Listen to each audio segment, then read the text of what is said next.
नमस्कार। आकाशवाणी जयपुर अजमेर से प्रस्तुत हैं प्रादेशिक समाचार।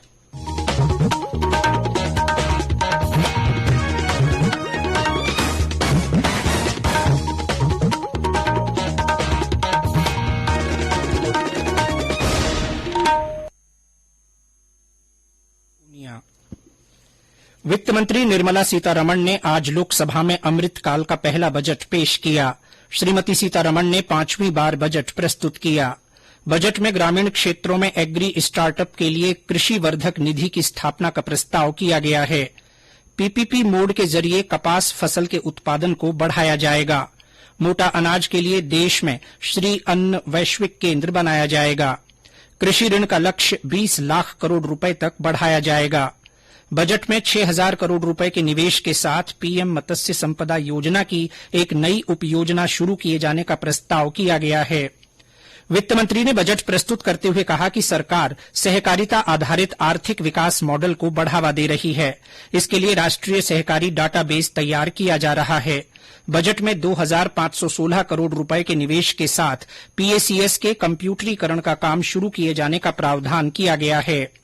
2047 तक सिकल सेल एनीमिया उन्मूलन के लिए मिशन शुरू किया जाएगा। देश में 157 नए नर्सिंग कॉलेज खोले जाएंगे। दवा क्षेत्र में शोध और नवाचार के लिए नया कार्यक्रम शुरू किया जाएगा। बजट में अध्यापकों के प्रशिक्षण के लिए उत्कृष्ट संस्थान खोलने और राष्ट्रीय डिजिटल पुस्तकालय बनाने का प्रस्ताव है। जनजातीय समूह के लिए प्रधानमंत्री पीवीटीजी विकास मिशन शुरू किया जाएगा। इस मिशन पर अगले 3 साल में 15,000 करोड़ रुपए खर्च किए जाएंगे। अगले 3 साल में एकलव्य स्कूलों को 38,800 शिक्षक और अन्य स्टाफ मिलेंगे। बजट में पीएम आवास योजना में 66% का इजाफा कर 79,000 करोड़ रुपए का प्रावधान किया गया है।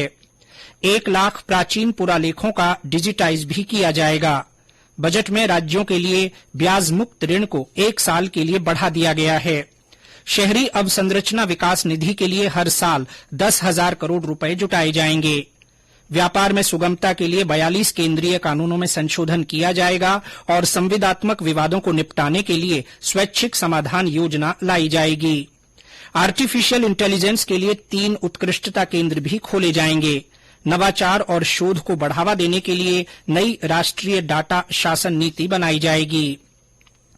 7,000 करोड़ रुपए की लागत से ई कोर्ट स्कीम का तीसरा चरण शुरू किया जाएगा।